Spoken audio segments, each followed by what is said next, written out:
حضرت انس بن مالک رضی اللہ عنہ فرماتے ہیں کہ ہم زمانے جاہلیت میں سال میں 2 عیدیں منایا کرتے تھے.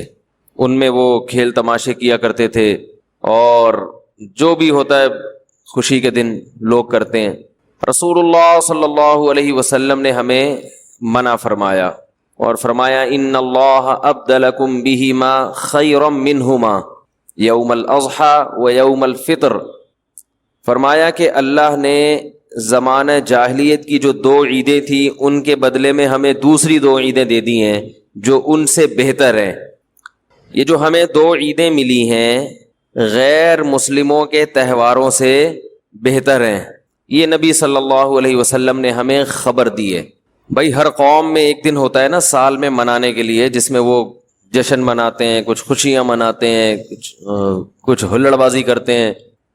تو رسول اللہ صلی اللہ علیہ وسلم نے فرمایا اللہ نے ہمیں جو 2 دن دیے وہ ان دنوں سے دوسروں کی عیدوں سے بہتر ہیں.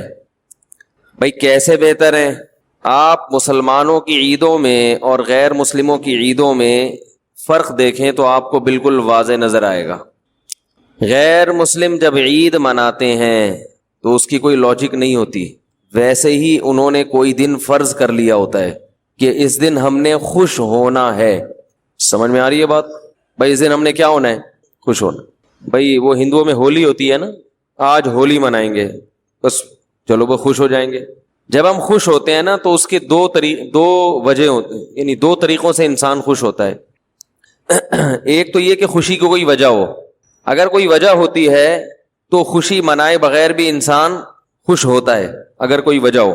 وجہ نہ ہو تو پھر کسی کے مشورے پہ خوش ہونا تھوڑا مشکل کام ہے. بھائی پھر لوگ آپ سے کہتے ہیں نا خوش ہو جاؤ, تو آپ کہیں کیوں خوش ہوں؟ ویسے ہی خوش ہو جاؤ. تو آپ خوش ہوں گے لیکن آپ کو خوش ہونے میں تھوڑا ٹائم لگے گا اور پھر بھی اس طرح سے خوش ہو نہیں پائیں گے. وہ خوشی مصنوعی ہوگی, بناوٹی ہوگی. جیسے ایک ہنسی فنکاروں کی ہوتی ہے اور ایک واقعی کسی کو ہنسی آئے, دونوں میں فرق ہوتا ہے نا. ارے کسی نے لطیفہ سنایا فی البدیہی, آپ ایک دم کھلکھلا کے ہنس پڑے, روکنے کے باوجود آپ ہنسی کو روک نہیں پا رہے.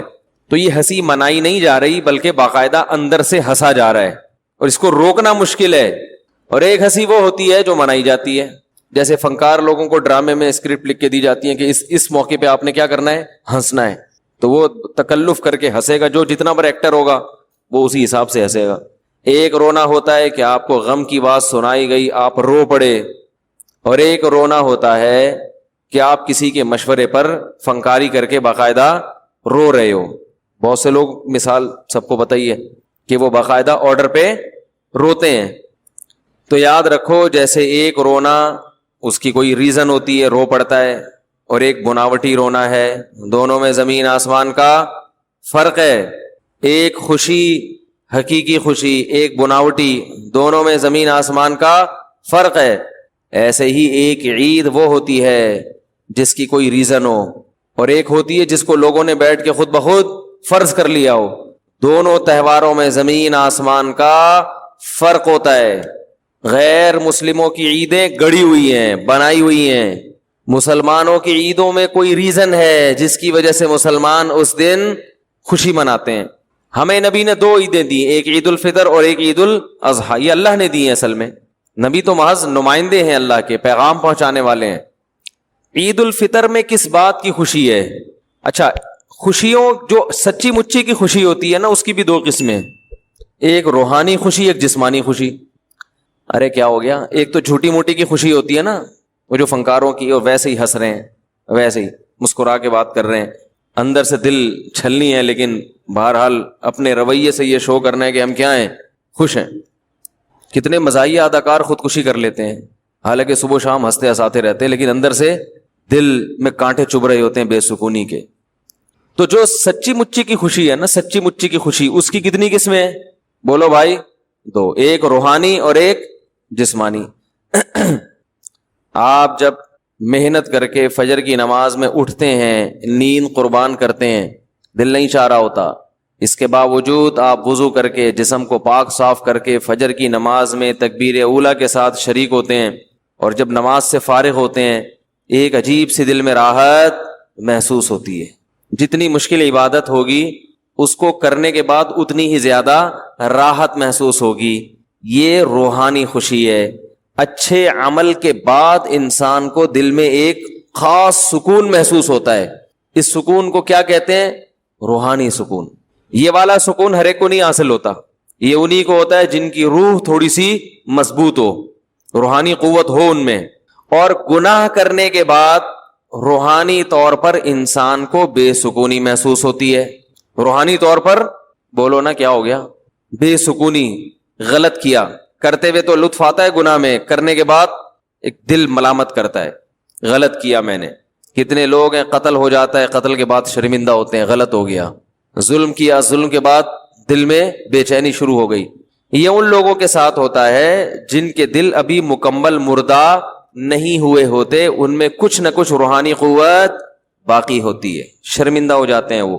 لیکن کچھ الٹے حساب ہوتا ہے کچھ لوگوں کا, ان کو نیکی کر کے خوشی محسوس نہیں ہوتی, ظلم کر کے گناہ کر کے خوشی روحانی سکون محسوس ہوتا ہے, کیونکہ ان کی روح شیطانی روح ہوتی ہے. فلاں کا بٹوا چھین لیا, بہن کی وراثت کھا گئے, خوش ہو رہے ہیں ماشاءاللہ کھا گیا میں. بڑی ایک عجیب سی ان کو روح کو نا تسکین ملتی.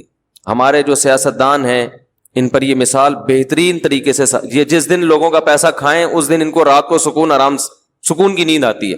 بھائی ایک شریف آدمی اگر کبھی گناہ کر بھی لے تو رات کو پھر سکون کی نیند نہیں آتی کہ میں نے آج فلاں کا دل دکھایا, فلاں سے پیسہ لیا.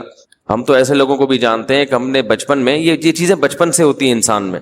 وہ کہیں بیمار سی کوئی بلی تھی, ہمارے ایک دوست سے, انہوں نے ایک زور سے لات ماری نا اس کو راستے سے ہٹانے کے لیے. وہ لات کو زیادہ زور سے لگ گئی اور وہ بلی اٹھا کے دیوار تھے جا کے چپکی ہے. جب نیچے گری ہے تو بڑی ایک مظلومانہ آنکھوں سے دیکھ رہی ہے وہ بلی. تو جنہوں نے لات ماری, مجھے یاد ہے, یہ کہتے ہیں کہ میرا دل جو ہے بہت پریشان ہو گیا, ایک بے زبان جانور پہ اتنا ظلم کیوں کیا, تو کچھ نہیں کر سکتی. تو جن کی روح زندہ ہوتی ہے ان کو ایک معمولی سے جانور کو تکلیف پہنچا کر بھی تکلیف ہوتی ہے, اور روح زندہ نہیں ہوتی تو بڑے بڑے جرائم کر کے بھی کچھ بھی نہیں ہوتا. تو میں ان لوگوں کی بات کر رہا ہوں جن کی روح زندہ ہے, ان کو اچھا عمل کر کے روحانی سکون محسوس ہوتا ہے. یہاں تک بات سمجھ میں آ گئی ہے؟ جیسے ہم مشکل سے نماز پڑھیں فجر کی, لیکن اس وقت تو تکلیف ہو رہی تھی, نماز پڑھنے کے بعد ایک سکون ملتا ہے, اللہ نے ایک فریضہ ادا کروا دیا. دن کی ابتدا کسی اچھے کام سے ہو رہی ہے, تمیز سے ہو رہی ہے. لوگوں کے دن کی ابتدا بہت سے لوگوں کی ٹیلی ویژن سے ہوتی ہے. آنکھ نہیں کھل رہی ہوتی, بیگم کوئی اچھی سی فلم لگا دیتی ہے, اٹھ کے بیٹھ جاتے, اچھا سا گانا لگا دی ایک دم اٹھ کے. بیگم کو پتا ہوتا ہے کون سے والے پہ اٹھے گا, کون سے والے پہ نہیں اٹھے گا. وہ بیوی کو پتا ہوتا ہے یہ کون سے گانے پہ اٹھے گا کون سے پہ نہیں اٹھے گا. تو یہ سکون یعنی یہ جو سچی مچی کی خوشی ہے, اس کی دو قسمیں بیان کر رہا تھا. ایک روحانی جو اچھا عمل کر کے ہوتی ہے, اور ایک جسمانی خوشی بھی, کیونکہ اللہ نے ہمیں روح کے ساتھ باڈی بھی تو دی ہے نا. جسمانی خوشی ہوتی ہے کوئی بھی آپ کو ایسی نعمت مل جائے جس سے آپ کی باڈی خوش ہو جائے. بھوک میں آپ کے سامنے مرغن غذا آ جائے, بڑا مزے کا لش پش قسم کا کھانا آ جائے, شدید بھوک لگ رہی ہے, اور کراچی کی بنی ہوئی نہاری. یہ کراچی کا لفظ اب لگانا پڑتا ہے کیونکہ نہاری کے نام پہ پنجاب جاؤ پتہ نہیں کیا کھلا دیتے ہیں. بہت کم نہاریاں دنیا میں ایسی ہیں جو کراچی کی نہاری سے میچ کرتی ہیں. تو نہاری ہو, اس میں نلی ڈلی ہوئی ہو, اس میں مغز ڈلا ہوا ہو اور نیمبو نچوڑا ہوا ہو, اور شدید بھوک لگ رہی ہو, اور وہ تنور کے نان جو گرم گرم, اور ہوٹل میں بیٹھے ہوئے ہو, وہ نہاری گھر لا کے کھاؤ, مزہ تجربہ کیا ہوگا آپ لوگوں نے, ہم نے تو کیا, وہی گھر لے آ کے کھاؤ, مزہ ہی نہیں آ رہا ہوتا, وہیں بیٹھ کے کھائے یار. تو اب دیکھو سن کے مزہ آ رہا ہے, کیا یہ روحانی خوشی ہے؟ یہ جو آپ لوگ کو خوشی محسوس ہو رہی ہے روحانی ہے؟ یہ روحانی نہیں ہے اس کے لیے روح کا طاقتور ہونا ضروری. روحانی خوشی اسے کہتے ہیں جس میں روح میں قوت ہو تو خوشی ہوگی, روح خراب ہو چکی ہو تو خوشی نہیں ہوگی. لیکن جسمانی خوشی تو باڈی تو اللہ نے ہر ایک کو دی ہے, چور کو بھی دی ہے, ڈاکو کو بھی دی ہے, ہمیں بھی دی ہے, آپ کو بھی دی ہے. تو جو جسم کی خوشی ہے, جسم کی لذتوں والی, وہ ہر ایک کو حاصل ہوتی ہے. تو شدید بھوک لگ رہی تھی اور بہترین قسم کی نہاری, اور نلی بھی ڈلی ہوئی ہے, تازہ نلی ہے, پرانی باسی نہیں, اور مغز بھی ابھی ابھی بھینس کٹی تھی. یہ بھینسوں کا مغز کھلا رہے ہیں, ذہن میں رکھنا, بھینس کٹی ہے ابھی ابھی, اور بہترین مغز, اور اس میں نیبو نچوڑ کے, اور مکھن کا تڑکا بھی لگاتے ہیں, اور پھر کہتے ہیں جسم میں کولیسٹرول بڑھ رہا ہے توند نکل رہی ہے. کھائیں لیکن ایکسرسائز بھی کریں. میں نے ایک دفعہ یہ نہاری کھائی اور دعوت تھی, بیان ہوتا تھا میرا لنڈی کوتل چورنگی پہ, تو بیان کے فوراً بعد ساتھی لے گئے چلو. اب وہ جو انہوں نے نہاری بنوائی, اس نہاری میں مغز بھی اور نلی بھی اور مکھن کا تڑکا, تو میں نے کہا یہ تو 1000 cc کی نہاری بن گئی ہے, بہت پاورفل. وہ اچھا خاصا ظاہر ہے وہ ٹھیک ٹھاک, یعنی جتنی کولیسٹرول والی چیزیں ساری اس میں ڈال دیں, وہ پاورفل نہاری. پھر اس کے بعد کولڈ ڈرنک بھی. تو اب دعوت تھی, بھوک بھی ٹائٹ قسم کی لگ رہی تھی کیونکہ 1.5 گھنٹے کا بیان کیا تھا, شدید تھکاوٹ تھی. تو ہم نے بھی پھوڑ دی بیٹھ کے. ہم نے کہا اب اس میں کیا شرمانا یار, پھوڑ دو. یہ میں واقعہ کسی سبق کی وجہ سے سنا رہا ہوں آپ کو, ایک سبق دلانے کے لیے, واقعہ برائے واقعہ نہیں ہے. جب طبیعت سے ہم نے کھا لی, کیونکہ مزہ بہت تھا اس میں, بہت مزہ آیا, کولڈ ڈرنک بھی چڑھائی لی. ہم نے کہا جہاں اتنی بدپریزیاں پی جاؤ, کولڈ ڈرنک بھی پی گئے. طبیعت سے نا, اتنا کھانا اچھا نہیں ہے لیکن کبھی کبھار کھا لیتا ہے آدمی. اب جب صبح نماز کے لیے اٹھیں تو یہاں رکھا ہوا کھانا, یہاں سے نیچے جانے کے لیے وہ ایگری نہیں, شدید بدہضمی اور بہت حالات خراب. میں اتنا کھاتا نہیں ہوں, کبھی کبھار ہو جاتا ہے ایسے, نہیں کھاتا میں الحمدللہ. تو وہ ان کے اخلاص کی برکت تھی کہ انہوں نے, اس میں مزہ اتنا آیا کہ بہت زیادہ کھا لی. اب جب صبح اٹھیں تو وہ نہاری کہاں رکھی ہوئی ہے, ادھر. اتنی سخت بدہضمی. تو ہم نے اس کا علاج کیا, کوئی چورن چٹنی نہیں کھائی. فجر کی نماز کے بعد یہاں ابو الاصفہانی روڈ ہے, بہت لمبا روڈ ہے, آپ نے دیکھا ہوگا, مسکن سے ہوتا ہوا گزرتا ہے آگے. صبح جاگر پہنے, اور جو نہاری میں میرے ساتھ شریک تھے, 1-2 اور بھی تھے, وہ بھی قریبی تھے, ان کو بھی کال کی آ جاؤ, وہ تو نہیں آئے. انہوں نے کہا مر جائیں گے, پھٹ جائیں گے, ہلیں گے نہیں. جاگر پہن کے جاگنگ کرنا سٹارٹ.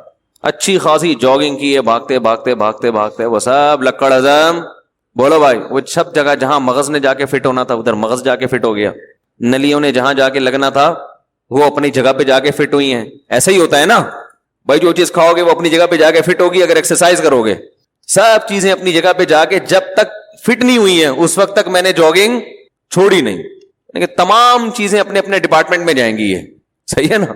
جو چیز جہاں کی ہے وہ وہیں جا کے جب تک لگ نہیں جاتی, اپنے کھانچوں میں فٹ نہیں ہو جاتی ہے. تو جاگنگ کی طبیعت سے سب سیٹ ہو گیا. تو یہ آپ کو اس لیے بتا رہا ہوں کہ کبھی زیادہ کھا لو تو پھر زیادہ چل لو, اس کو ٹھکانے لگاؤ. بیماریاں جو آج کل آ رہی ہیں کھانے سے اتنی نہیں آ رہی, پڑے رہنے سے زیادہ آ رہی ہیں. یا تو پھر کھاؤ کم, یا پھر کھاؤ کم. بات سے بات نکلتی ہے, اکثر ایک چیز پوچھی جاتی ہے, کھانے کے بعد پانی پینا. یہ جو آج کل نہار منہ پانی پینے کی حدیثیں گھڑی جا رہی ہیں نا کہ نہار منہ پانی پینا اتنا فائدہ, ایسی کوئی حدیث نہیں ہے. ہمارے علم میں نہیں ہے کہ نبی صلی اللہ علیہ وسلم نہار منہ پانی پیا کرتے تھے. نارمل زندگی گزارنی چاہیے اچھے بچوں کی طرح. صبح صبح اٹھ کے گھڑے پہ جا کے یہ فریج پہ بوتلیں نکال کے پینا, جبکہ پیاس بھی نہیں لگ رہی. تو ڈاکٹروں کی تحقیق ہوگی, مگر یہ تحقیق بعد میں بدل بھی سکتی ہے. بہت ساری تحقیقات بدل گئی ہیں, تو نیچر سے کبھی نہ ہٹو, سمجھ رہے ہو. صبح اٹھو اچھے بچوں کی طرح, اپنا نماز نہ دھو کے نماز پڑھو. جب بھوک لگنا شروع ہو جائے تو کھانا کھا لو, پیاس لگنا شروع ہو جائے تو بولو بھائی پانی پی لو. بس اس طرح ہنسی خوشی زندگی گزارو, اور تھوڑا ایکٹیویٹی رکھو, کوئی بھاگم دوڑم, کچھ چلت پھرت رکھو, فٹ فاٹ رہو گے انشاءاللہ. بھلا وجہ اٹھ کے پانی چڑھا رہا ہے, کئی لوگ مبتلا ہو چکے ہیں اس میں. فائدے ہیں اس کے, میں نہیں کہتا کہ فائدہ نہیں ہے, سائڈ افیکٹ بھی ہیں. جو بھی کام آپ ایک نیچرل لائف سے ہٹ کے کرو گے نا, اس کے جہاں فائدے ہوں گے وہاں کچھ ایسے نقصان ہو رہے ہوں گے جو آپ کو بعد میں پتہ چلیں گے. اور بعض نقصان تو ایسے ہوتے ہیں جو پتہ ہی نہیں چلتے کہ یہ اس کی وجہ سے ہوئے ہیں. اس لیے نارمل اچھے بچوں کی طرح زندگی گزارنی چاہیے. کوئی بیماری ہو, اس بیماری میں ڈاکٹر بطور دوا کے تجویز کرے تو ٹھیک ہے. کوئی بیماری ہو گئی نا آپ کو, اس میں بطور دوا کے, بطور علاج کے, وہ ایک الگ چیز ہے, وہ ٹھیک ہے. لیکن نارمل آدمی کو, جوان آدمی کو ایسی ایکٹیویٹیز نہیں کرنی چاہیے اچھے بچوں کی طرح, سیدھا تمیز سے, جیسے اس کے باپ دادا زندگی گزارتے آئے تھے. جانوروں کو دیکھا کبھی صبح اٹھتے ہی پانی پی رہے ہو جا کے, ہیں صبح اٹھتے ہی سارے جانور, ان کو کیا چاہیے, بھوک لگنا شروع ہوتی ہے, کھانا کھاتے ہیں. تو نبی اسی طرہ یہ بھی بہت ہے کہ کھانے کے بعد پانی نہ پیو, کھانے کے بعد پانی نہ پیو. سنا ہوگا آپ نے, سب سنتے ہیں کھانے کے بعد پانی زہر ہے, یہ ہے, فلانا ڈمکانا ہے. اس بارے میں کچھ لوگ حدیثیں بھی بیان کرتے ہیں. نبی صلی اللہ علیہ وسلم کی سیرت جب ہم دیکھتے ہیں تو آپ صلی اللہ علیہ وسلم نے کھانے کے بعد پانی پیا بھی ہے, عمل سے بھی ثابت ہوتا ہے کہ پانی پیا ہے. اور نبی صلی اللہ علیہ وسلم نے جو قولی حدیث ہے اس سے بھی پتہ چلتا ہے کہ کھانا اور پانی ساتھ ساتھ ہیں. ابھی آدھا کلپ نہ بنانے، پورا ہونے دیں، تو ایسا نہ ہو آدھا کاٹ کے پیش کر دے. دیکھو حدیث میں آتا ہے رسول اللہ صلی اللہ علیہ وسلم گھر سے نکلے، شدید بھوک تھی آپ کو، شدید بھوک، پریشان ہو کے گھر سے نکلے. حضرت ابو بکر ملے، کیا مسئلہ ہے؟ ان کے ساتھ بھی یہی مسئلہ تھا، بھوک کی شدت نے پریشان کر دیا. حضرت عمر کا بھی یہی مسئلہ، بھوک کی شدت نے پریشان کر دیا. یہ تینوں اصحاب جا رہے ہیں، ایک صحابی نے کہا دعوت کی ان کی، اپنے باغ میں لے کر گئے، تر کھجوریں سامنے لا کے رکھیں. آپ صلی اللہ علیہ وسلم نے ان کھجوروں کو تناول فرمایا اور فرمایا ان نعمتوں کے بارے میں ہم سے قیامت کے دن سوال ہوگا. اور وہ کھجوریں آپ نے کھانے کے بعد کنویں کا میٹھا پانی پیا اور سیر ہو گئے. پانی پینے کا مزہ ہی کھانے کے بعد ہے. نہیں آ رہی سمجھ؟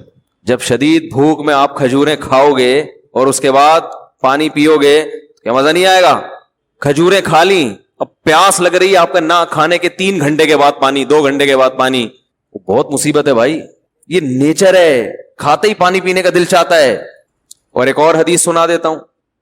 آپ صلی اللہ علیہ وسلم نے فرمایا معدے کے 3 حصے کرو، ایک حصہ کھانا، ایک حصہ پانی، ایک حصہ ہوا. تو یہ جو ایک حصہ پانی اور ایک حصہ کھانا، اس کا صاف مطلب ہے کہ کھانے کے ساتھ ہی پانی ہے، تبھی تو اس کے لیے جگہ چھوڑنی ہے. کیا ہو گیا؟ اگر کھانے کے 2 گھنٹے بعد پانی ہوتا تو 1/3 کھانا تو وہ ہضم ہو چکا ہوتا ہے، پھر تو پورا معدہ پانی کے لیے تیار ہے.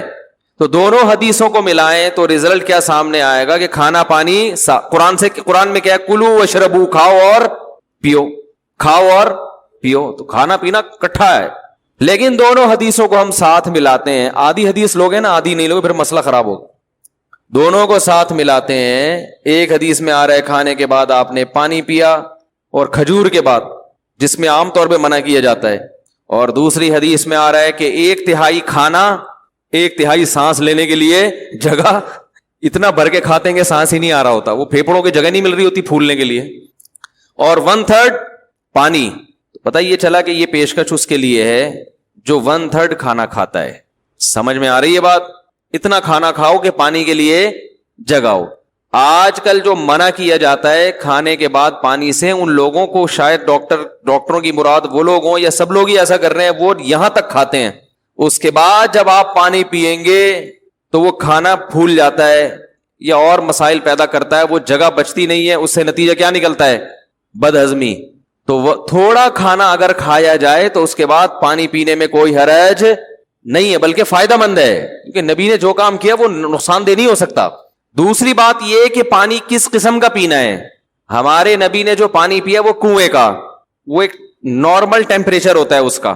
اور ہمارے ہاں جو کھانے کے بعد پانی پیا جاتا ہے وہ فریج کا نکلا ہوا ٹھنڈا ٹھاٹ. سمجھ میں آ رہی ہے بات؟ اس سے معدے کا کیا ہو جاتا ہے؟ بیڑا غرق. یہ جو ہمارا معدہ ہے نا، یہ کلاک وائز گھومتا ہے ایسے، یعنی میرے لحاظ سے دیکھیں نا، یوں کر کے گھومتا ہے، آپ کے لحاظ سے یوں کر کے گھومتا ہے، یہ ایسے گھوم رہا ہوتا ہے یہ.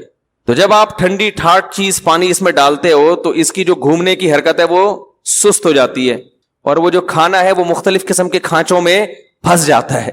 ٹھیک ہے نا؟ جیسے ایک چیز گھوم رہی ہو نا بھائی، واشنگ مشین ہے، وہ گھوم رہی ہو تو کپڑے گھوم رہے ہوتے ہیں. اگر وہ اس کی سپیڈ سلو ہو جائے، یا اور کوئی چکی ہے جو اپنے گھوم رہی ہے، پیس رہی ہے، تو ظاہر ہے فرق پڑتا ہے نا، اس کی رفتار سلو ہو جائے تو معدے کی رفتار ٹھنڈے ہونے کی وجہ سے کیا ہو جاتی ہے؟ اس سے قبض ہوتا ہے اور درجنوں بیماریاں پیدا ہوتی ہیں. تو پانی کھانے کے بعد پی سکتے ہیں آپ، بشرطے کہ کھانا آپ نے تمیز سے کھایا ہو اور پانی کا ٹیمپریچر بہت زیادہ کم نہ ہو، ٹھنڈا پانی نہ ہو. سمجھ رہے کہ نہیں سمجھ رہے؟ تو اس بارے میں جو حدیثیں پیش کی جاتی ہیں نا کھانے کے بعد پانی نہ پینا، وہ صحیح نہیں ہے. اور اگر گرم پانی پیا جائے جو چولہے کا گرم ہو، وہ تو ہاضمے میں اور مدد دیتا ہے، جو کاوا جسے کہتے ہیں، وہ تو اور تھوڑی مدد دیتا ہے ہاضمے میں. لیکن میں نوجوانوں کو کہتا ہوں وہ نہ پئیں، تمیز سے زندگی گزاریں، بس پانی پئیں آرام سے. خیر، کہاں سے کہاں بات چلی گئی ابھی. ویسے بھی تو میں یہ عرض کر رہا تھا کہ دیکھو کھانا، وہ ہم نے وہ نہاری کھا لی نا، وہ پھر ہم نے جاگنگ کی، اللہ کا شکر ہے سیٹنگ پہ ابھی تک دیکھو سیٹنگ پہ لگ رہا ہوں نا، تو اسی وجہ سے اللہ نے بچایا ہوا ہے. تو جسمانی خوشی کیا ہوتی ہے؟ شدید بھوک میں کوئی چیز سامنے کوئی نعمت مل جائے، پیسہ آ گیا اچانک، تو یہ کیا ہے؟ جسمانی خوشی. تو مسلمانوں کے جو تہوار ہے نا، تہوار، اس میں نمبر 1 خوشی سچی مچی کی ہوتی ہے، جھوٹی موٹی کی، یعنی فرضی خوشی نہیں ہوتی کہ آؤ خوش ہوں. جیسے یہ جو برتھ ڈے کی خوشی ہے نا، برتھ ڈے کی، یہ سچی مچی کی نہیں ہے، یہ جھوٹی موٹی کی خوشی ہوتی ہے برتھ ڈے کی. آج ہمارا بچہ 35 سال کا ہو گیا، تو تو اس میں کیا خوشی کی کون سی بات ہے؟ لوگ کہتے ہیں اس بات پہ خوش ہو رہے ہیں 35 سال کامیابی سے گزار دیے, ابھی تک مرا نہیں ہے. تو یاد رکھو خوشی اس بات کی تو ہو سکتی ہے کہ آئندہ یہ اگلے سال تک نہیں مرے گا. ماضی کا سوچ کے کسی کو خوشی نہیں ہوتی, اس ماضی کا سوچ کے خوشی ہوتی ہے جو مستقبل پر اثر انداز ہو. جو ماضی مستقبل پر اثر انداز نہیں ہوتا اس پہ سوچ کے بے وقوف اور احمق لوگ خوش ہوتے ہیں. عقل مند اس پاسٹ پہ کبھی خوش نہیں ہوتے. بھائی آپ کا بچہ 35 سال کا ہو گیا, اگر ڈیٹ آف برتھ آئی اور اب یہ گارنٹی مل گئی کہ اگلے سال تک بھی زندہ رہے گا, آپ خوشی منائیں کہ ہمیں 1 سال کی مزید دنیا میں زندہ رہنے کی گارنٹی مل گئی. جو ماضی ہے گزر گئی, گزران کیا جھونپڑی کیا میدان. میں اس کی مثال دیتا ہوں پھر بات سمجھ میں آئے گی انشاءاللہ.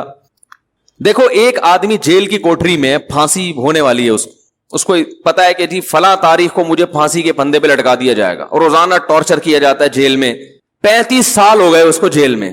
جس دن جیل میں آیا تھا وہ والی ڈیٹ مثلا 5 جنوری کو جیل میں آیا تھا. اب 5 جنوری آئی اور 35 سال اس کے کس میں گزر گئے؟ جیل کی کوٹری میں. تو وہ 5 جنوری کو خوشی منائے گا؟ ہے بھائی بولو نا. نہیں.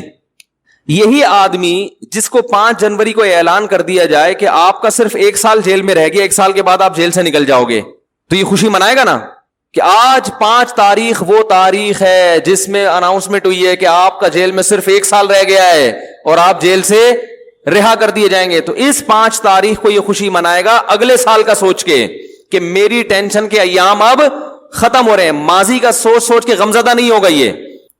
بھائی اسے کوئی کہے تم تو 35 سال عذاب میں گزر گئے, تم تو ٹینشن, کہہ رہے اب ٹینشن کس بات کی, یہ عذاب اب ختم ہونے والا ہے. تو فیوچر کا سوچ کے خوش ہو رہا ہے یا پاسٹ کا؟ بولو بھائی فیوچر کا. اس کے برعکس ایک دوسرا آدمی ہے جس کے پاس حکومت بھی ہے, دولت بھی ہے, 35 سال اسی خوشحالی میں اس نے گزار دی ہے. 5 جنوری کو اس کو اطلاع دی جاتی ہے کہ آپ سے یہ حکومت بھی چھننے والی, عنقریب آپ جیل کی کوٹری میں بند ہونے والے اور پھر لٹکنے والے ہیں. یہ خوش ہوگا؟ ہے بھائی.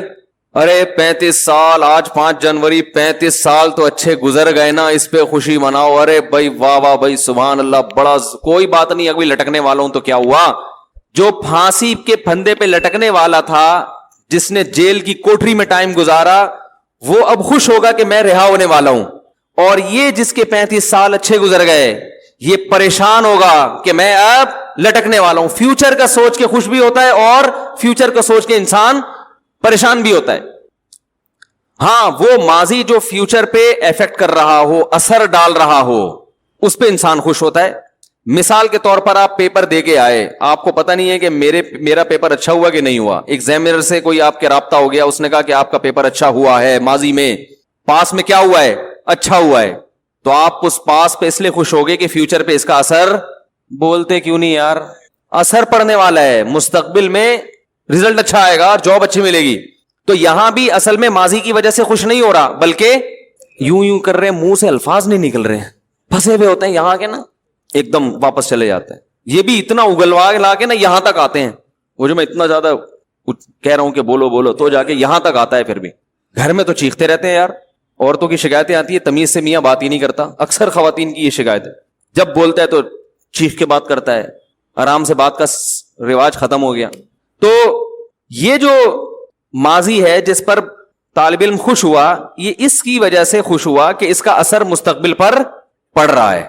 برتھ ڈے ایسی چیز ہے کہ اس کا فیوچر سے کوئی تعلق نہیں ہے, بلکہ فیوچر کا سوچیں گے نا تو یہ فیوچر کو ڈینجرس بنا رہا ہے ہر آنے والا سال.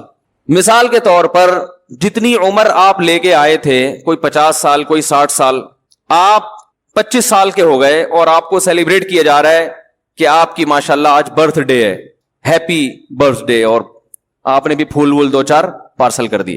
یہ کس بات کے پارسل کیے آپ نے؟ 25 سال کا مطلب یہ ہے کہ اگر 50 سال زندگی تھی تو اب 25 رہ گئی ہے. یعنی جو جیل کی کوٹری میں ہے نا, اس کو روزانہ چائے پیش کی جاتی ہے, کھانا وانا کھلایا جاتا ہے, لیکن اس کو پتا آنا پھانسی کے پھندے پر ہے. تو اب ہر آنے والا دن اس کے غم میں اضافے کا ذریعہ بن رہا ہے. وہ یہ نہیں دیکھے گا کہ مجھے جیل میں ماشاءاللہ 40 سال ہو گئے, بھائی لٹکنے میں 5 سال رہ گئے ہیں. چاہے اسے جیل میں کتنی خوشیاں مل رہی ہوں, بلکہ جیل کی مثال نہیں, آپ کسی کے بنگلے کی مثال دے. بنگلے میں ہے, وہ بڑے آرام سے رہ رہا ہے, لیکن اس کو بتا دیا کہ آپ 45 سال کے جب ہوگے تو آپ کو پھانسی کے پھندے پہ لٹکا دیا جائے گا. اب وہ بہترین گاڑیوں میں بھی گھوم رہا ہوگا. ہر آنے والا سال اس کی خوشی کے بجائے اس کے غم میں اضافہ کرے گا. یہی کم بختوں کے ساتھ ہو رہا ہے, دنیا پرستوں کے ساتھ. تم پھانسی پہ نہیں تو موت بھی تو پھانسی ہے. وہ پھانسی والے کو تو پتا ہوتا ہے کیسے مروں گا, آپ کو تو پتا بھی نہیں کیسے مروں گا. ٹرک کے نیچے آ کے مرو گے, بجلی کے جھٹکے سے مرو گے, ہارٹ اٹیک ہوگا, گردے فیل ہو جائیں گے, ڈائلسس پہ آ جاؤ گے, شوگر لیول ہائی ہوگا, بینائی چلی گئی, خدا نہ خواستہ فالج ہو گیا, ریڑھ کی ہڈی میں کوئی مسئلہ خراب ہو گیا, کوئی ہڈیوں کا کینسر ہو گیا, بلڈ کینسر ہو گیا, کیا تڑپ تڑپ کے مرو گے, تمیز سے مرو گے, کیسے مرو گے. اتنی ڈینجر مستقبل ہے جس کا پتہ ہی نہیں کہ ہونے والا کیا ہے. اور یہ خوشی منا رہا ہے, میں 69 سال کا ہو گیا الحمدللہ. کیونکہ یہ برتھ ڈے کی تو کوئی انتہا نہیں ہے, یہ 99 سال کے بڈھے بھی منا رہے ہیں. اور بھائی یہ گوروں سے آئی ہوئی چیزیں, ان کے کوئی کسی عمل کی لاجک نہیں ہوتی. وہ صرف دنیا میں چیزوں کے ایجادات کرنے میں تیز ہیں. لائف سٹائل, زندگی کیسے گزارنی ہے, یہ ان کو نہیں پتا, کیونکہ یہ اللہ اس کے رسول نے ہمیں بتایا, ان کو تھوڑی بتائیے. لوگ اب ایک اشکال ہم پہ کرتے ہیں کہ یار اگر کوئی خوش ہو رہا ہے برتھ ڈے پر, اگرچہ اس کی لاجک نہیں بنتی, لیکن خوش ہونے پر گورنمنٹ کی طرف سے کوئی پابندی تو نہیں ہے نا, ہونے دو نا, کیا جا رہا ہے اس میں. بھائی اگر کوئی ویسے ہی خوش ہو رہا ہے اور اس کو خوشی میں, اب برتھ ڈے پر, میری برتھ ڈے پر آپ نے پھول بھیج دیے 2 اور میں نے بھی پھول بھیج دیا, تو محبت نہیں بڑھ رہی ہے نا. کیا لاجک تلاش کرنا, اصل میں ہم پھانسی کے پندے کے قریب جا رہے ہیں, قبر کے ڈرونی باتیں کر کے لوگوں کو ٹینشن میں ڈالنے کی کیا ضرورت ہے. یہ سوال سمجھ میں آیا یا نہیں آیا؟ بھائی خوش ہونے کے لیے کوئی ریزن چاہیے کیا؟ ہونے تو خون ہی بڑھ رہا ہے نا. پہلے اتنی ٹینشن ہے, اگر کوئی اس بات پہ خوش ہو گیا کہ آج میری تاریخ پیدائش ہے, ہاں آج میں دنیا میں آیا تھا, خوش ہو جاؤ, تو اب اس کو اتنی گہرائی میں جا کے غور کرے کہ ایکچولی میں تو موت کے قریب ہو گیا, 2 سال رہ گئے, 4 سال رہ گئے, ایسی ڈرونی باتیں کر کے ایک پریشان کرنے کی. اگرچہ وہ حقیقی باتیں ہیں لیکن ہر حقیقت ہائی لائٹ کرنے کی نہیں ہوتی. ایک آدمی کینسر کا مریض ہے, ڈاکٹر نے کہہ دیا کہ 1 ہفتے بعد انتقال ہو جائے گا, تو آپ مریض کو جا کے یہ تھوڑی بتائیں گے 1 ہفتے بعد مر جائے گا. وہ کہے گا یار مجھے بھی پتا ہے مر جاؤں گا, لیکن کوئی اچھی باتیں کر لو. تو یہ بھی ایک اشکال کیا جاتا ہے کہ مولانا لوگوں کو خوش ہونے سے بھی تکلیف ہوتی ہے. بھائی سمجھ میں آ رہی ہے بات؟ اس کا جواب سنیں. بعض خوشیاں ایسی ہوتی ہیں جس کی کوئی ریزن نہیں ہے, لیکن ان چیزوں کے خوش ہونے پر فائدے کے بجائے آپ کا نقصان ہو رہا ہے. سمجھ رہے ہو؟ اگر اس میں نقصان نہ ہوتا نا تو ہم کہتے چلو لاجک تو نہیں بنتی خوش ہونے کی, مگر گورنمنٹ کی طرف سے خوش ہونے پر کوئی پابندی نہیں ہے, کبھی بھی کوئی بھی کسی بھی وقت خوش ہو سکتا ہے. تو آپ بھی ہو لیں کہ آج میں پیدا ہوا تھا, تو چلو کوئی بات, ختم ہو گئی بات, کوئی اتنا بڑا مسئلہ نہیں ہے. کینسر کا مریض کو پتا ہے کہ 1 ہفتے بعد میں مر جاؤں گا, لیکن وہ کہہ رہے کہ میں 6 مہینے بعد مروں گا, حالانکہ ہمیں پتا ہے کہ جھوٹ بول رہا ہے, لیکن ہم بھی اپریشیٹ کرتے ہیں, ہاں بھائی ہم نے بھی یہی سنا ہے کہ آپ 6 مہینے بعد مریں گے, چلو بیچارہ خوش ہو جائے گا. سچ بولنے کا یہاں فائدہ کیا ہے؟ یہاں تو بلا وجہ خوش ہونے کی حکمت ہے, مریض کو تسلی دینے کا حکم ہے. مرنے والا بھی ہو تو آپ تسلی دیں گے کہ نہیں مرے گا انشاءاللہ بھائی, زندگی موت اللہ کے ہاتھ میں, ہو سکتا ہے بچ جائے, کیونکہ یہاں فائدہ ہے. ٹینشن میں اتنے دن زندہ رہ کے کیا کرے گا وہ؟ حتیٰ کہ نبی صلی اللہ علیہ وسلم نے فرمایا جس کی موت کا وقت ہو اسے امیدیں دلاؤ, امیدیں. خود بھی حکم ہے کہ امیدیں سوچو, اپنے گناہ کو اس وقت کیا سوچو کہ اللہ کی رحمت کو, کہ اللہ بخشش کرے گا, کیونکہ اب عمل کا دروازہ تو بند, اب جہنم کے خوف سے فائدہ کیا ہوگا؟ بھائی جوان تھا, اللہ کے خوف سے ڈرتا, گناہ چھوڑ دیتا نا, خوف کا فائدہ تھا. اب مرتے ہوئے آدمی کو خوف کا کوئی فائدہ نہیں ہے, گناہ تو ویسے ہی چھوڑ گئے اس کے, اب بلا وجہ ڈرے گا جہنم سے, تو کیا فائدہ ہے اس کا؟ وہ تو جہاں جانا ہے وہ تو اللہ لے کے جائے گا. اب تھوڑے دن رہ گئے, اس میں امیدیں دلانی چاہیے اس کو. بھائی آپ نے بڑے اچھے اچھے اعمال بھی کیے ہیں, ہمیں پتا ہے آپ بچپن میں گھنٹیاں بجا کے بھاگتے تھے, لیکن سوری بھی کر لیا کرتے تھے, ٹھیک ہے نا. ہمیں پتا ہے آپ محلے کے بہت بڑے چور تھے, چپل چرایا کرتے تھے, کوئی بات نہیں, لوگ تو پتہ نہیں کیا کیا چرا رہے ہیں, پورا اربوں ڈالر چرا کے بھاگ گئے, آپ تو صرف چپل چرایا کرتے تھے. اب یہی تسلیاں اس زمانے میں دی جا سکتی ہیں, اتنا نیک تو کوئی یہی نہیں کہ کچھ کرتا ہی نہ ہونا. تو اس قسم کی تسلیاں اس کو دی جائیں گی, یار چپل چرائے ہیں نا, کسی کا دل تو نہیں دکھایا. سمجھ رہے ہیں؟ تو تسلی, یہاں فائدہ ہے تسلی کا, اور تسلی نہ خوش نہ ہونے میں کوئی فائدہ نہیں ہے, نقصان ہی نقصان. برتھ ڈے پر خوش ہونے میں ایک نقصان ہے, شریعت آپ کا جو مزاج بنانا چاہتی ہے آپ اس مزاج کے خلاف چل رہے ہو. شریعت کہتی ہے جیسے جیسے عمر زیادہ ہو موت کو یاد کر کے اعمال کی اصلاح کی کوشش کرو. ہو رہی ہے عمر مثل برف کم, چپکے چپکے رفتہ رفتہ دم بدم, نظر سوئے دنیا قدم سوئے مرقد. قدم تیرے سوئے مرقد ہیں, قدم مرقد کہتے ہیں قبر کو, قدم تیرے قبر کے روز بروز قریب جا رہے ہیں, اور نظر دنیا کی طرف, پیچھے مڑ کے دیکھ رہا ہے, کھائی میں گرے گا. جدھر جا رہا ہے اس کی تیاری کر.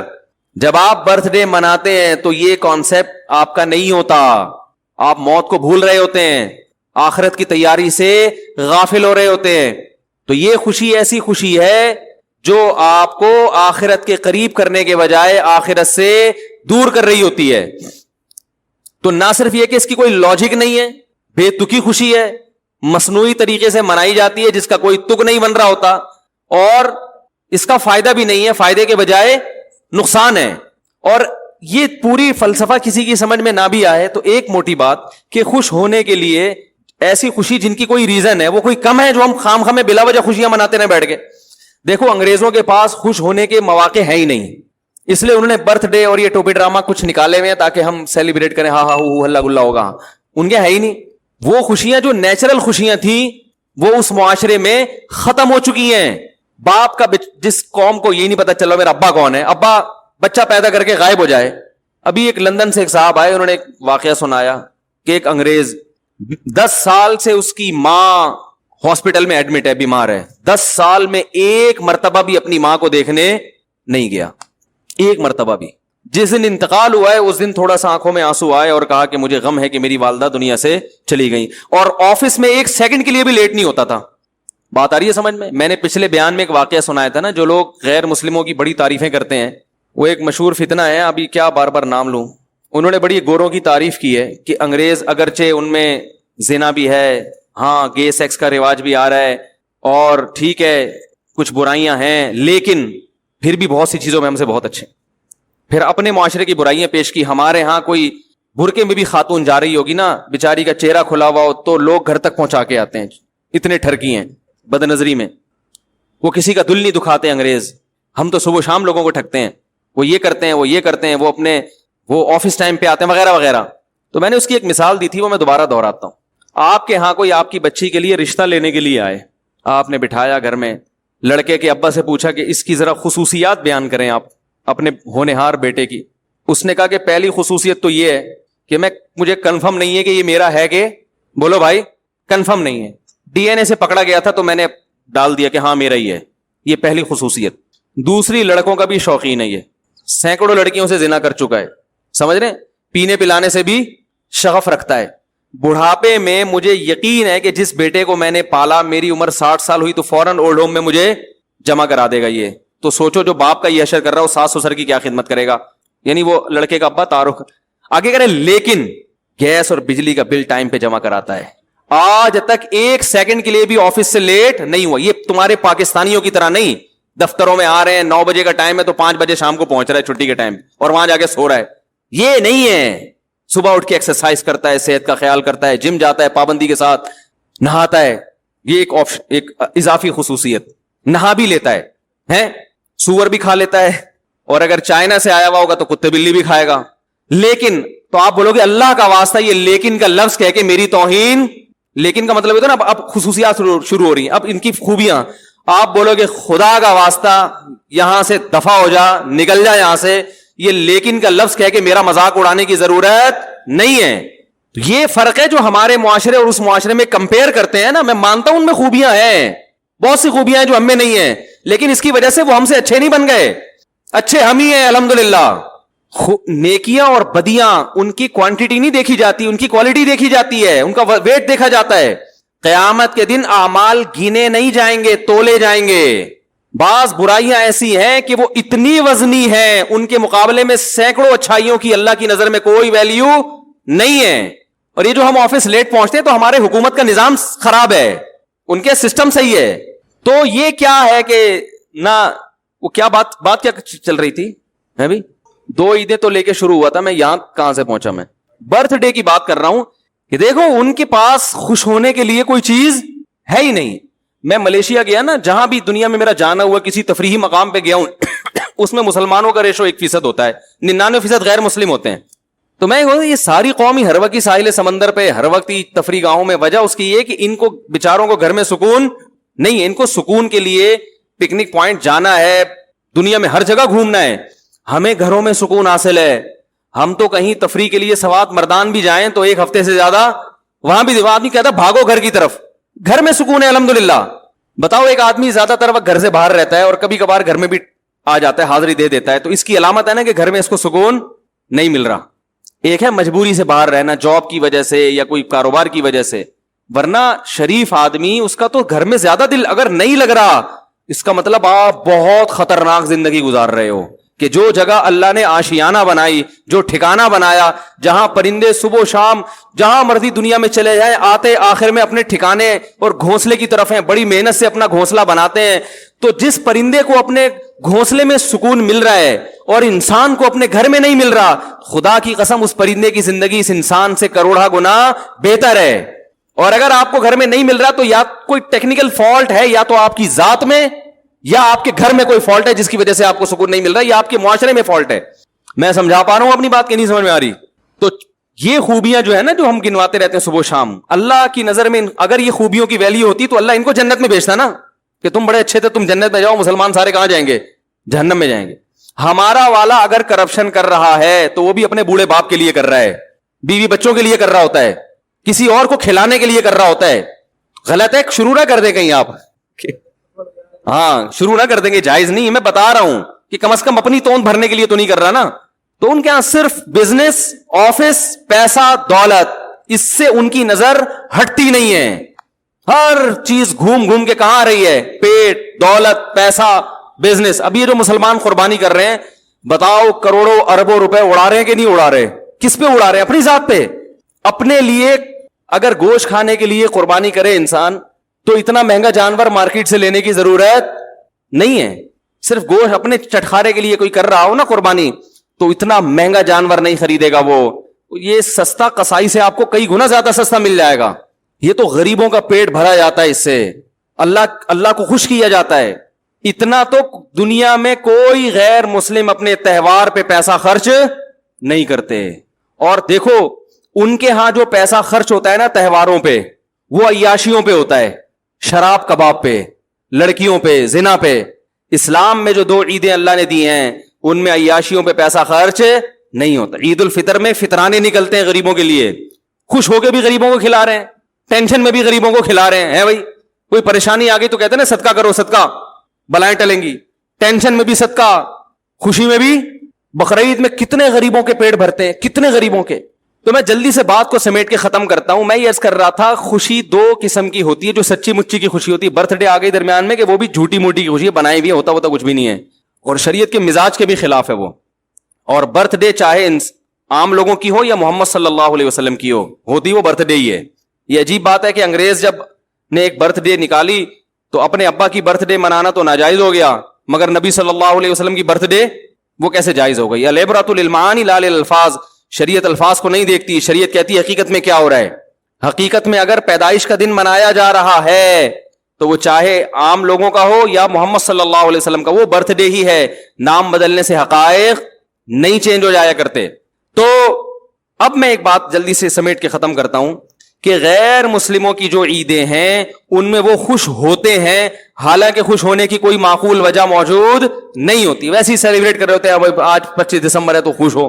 کیوں ہو؟ وہی کوئی وجہ نہیں سمجھ میں آئی آج تک. وہ کہتے ہیں حضرت عیسیٰ پیدا ہوئے تھے تو ہو گئے تھے نا، اب تو چلے گئے نا دنیا سے.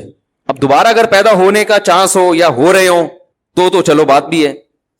وہ تو تھے، وہ دن تو گزر گیا وہ 25 دسمبر کا. جبکہ مسلمان جو خوشی مناتا ہے سچی مچی کی ہوتی ہے، اور اس میں دونوں وجہ، روحانی بھی اور جسمانی بھی. عید الفطر کس بات کی خوشی ہے؟ 1 مہینہ رمضان کے روزے رکھنے کی اللہ نے توفیق عطا فرما دی. یہ معمولی عبادت نہیں ہے.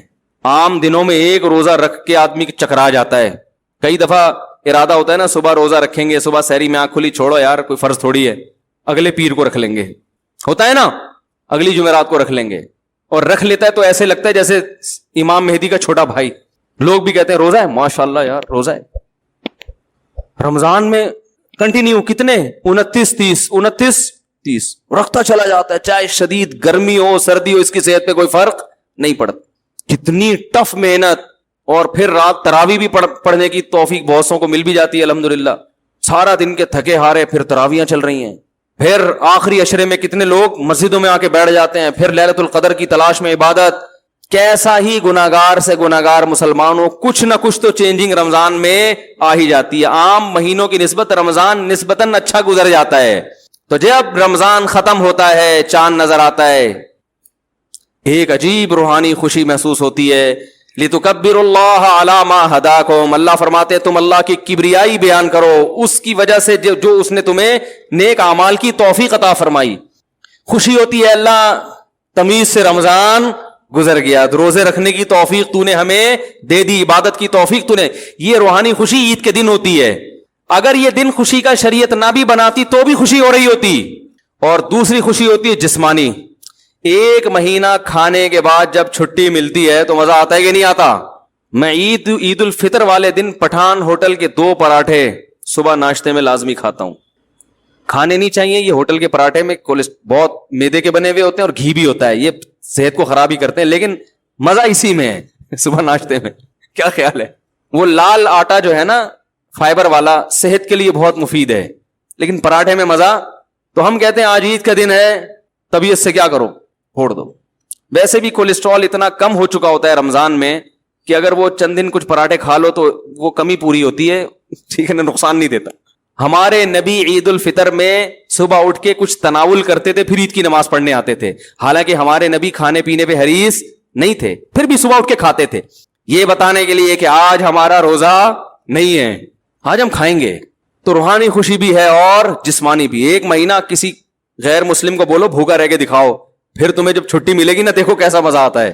اور کئی دنوں تک یہ احساس رہتا ہے، کوئی چیز کھانے کی سامنے آتی ہے، ایک احساس ہوتا ہے روزہ ہے، پھر پتہ چل نہیں روزہ نہیں ہے، کھا لو.